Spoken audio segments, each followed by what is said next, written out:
Welcome back to another episode of Grading Academy. Today we're going to be doing the fourth and final round of the CGC grading competition. They do 4 a year. This is the first one of 2023. As always, there's 5 books, but we get a bonus of 2 additional books because a tie-breaking round was required. So let's get to these 7 books. The first book of this round was Startling Comics number 40, a nice Golden Age book. First impressions is this book is a low-grade book. These are always the toughest books for me to grade. But taking a look at the front cover, first thing you're going to notice is that there's a pretty substantial piece of real estate missing along the bottom edge. There's 2 pieces missing, which kind of sucks. The spine's taken heavy damage and there's some splitting. The staples are intact. I've kind of trained myself to always pay extra close attention to the staple area when looking at these really old low-grade books. But you've got some rips, some creasing, some soiling, all par for the course for these super old books. Moving to the back cover is a little bit better than the front cover, but the only thing that it's really revealed is that there is a spine roll to take into account. And so I came to the conclusion that this book was a solid 2. I think that's a fair grade, and with a Golden Age bump, I brought that up to 2.5.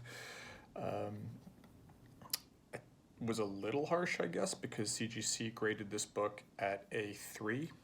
I don't know. I think that's a pretty generous 3, but I'm still learning, right?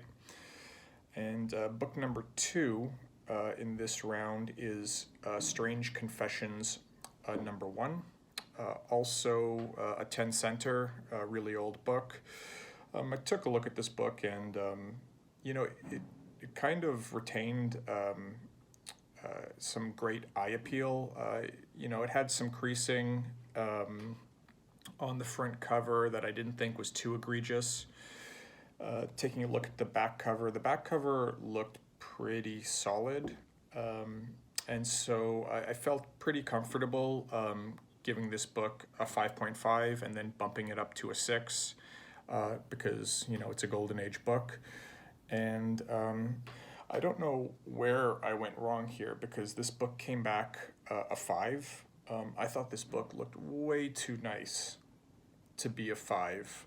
So I'm going to have to look at the grading notes and see what happened there. I'm completely off base on this book, so I really need to know why.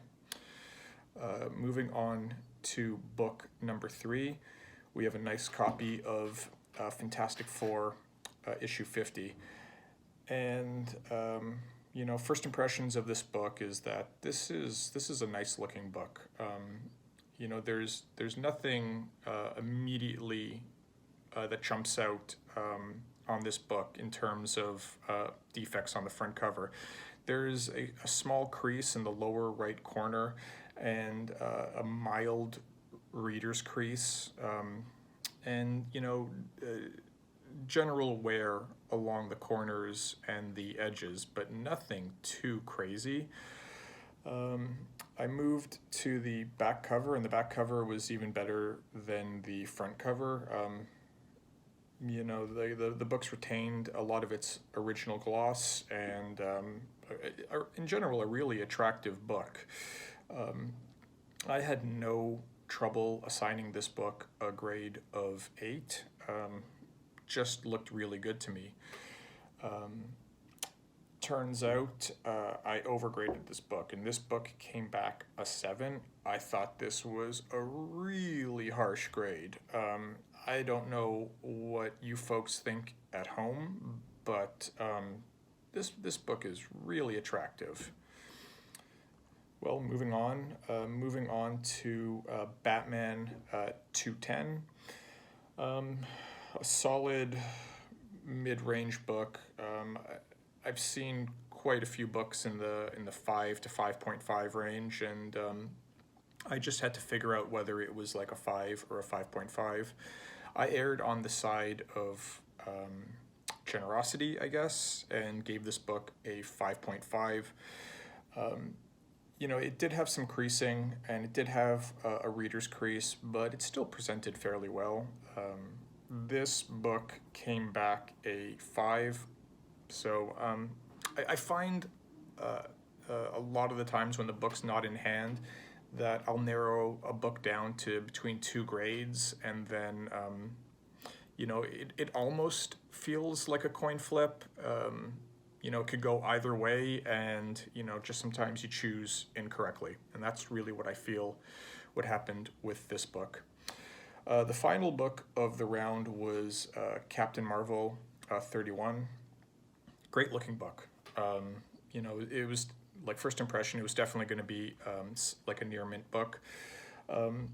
It had some minor bindery issues, like along the front covers, top left and bottom left corners. It had a little bit of like a few spine ticks, but all in all, like a fabulous looking book. Retained its original color. It just like the colors just like jumped off the page here. I thought this book was a pretty textbook 9.4. And I was right. This was my one bullseye for like the 5 books of the round. Not too bad a performance. I was already out. I think I got a 6 on this round. And just as a bonus, we get 2 additional books this round. We didn't get graders notes on the 2 additional books. It was just to settle a tiebreaker between, I think, second and third place, or who would get third place in this contest. And the first book was Amazing Spider-Man 78. Great looking book. I took a look at this book, and you know, other than some minor corner wear, there was one medium-sized color-breaking crease along the top staple on the front cover. The back cover looked fabulous. I think this was a textbook 9, and I was right. So felt good to get a bullseye there. And the final book was Showcase number 6. This was Golden Age book. Again, it looked like a textbook mid-grade book in the 5 range, and the only thing that really deviated from, like, you know, that kind of standard pattern of wear that you're going to see is that I think there was a full piece missing from the back cover that had been reattached with tape. I didn't know how to grade this book, but I thought it was a solid 5 with a Golden Age bump to 5.5. I was a little too generous. I think that makes sense that it came back a 5. I mean, there's a full piece like missing, even if it is reattached.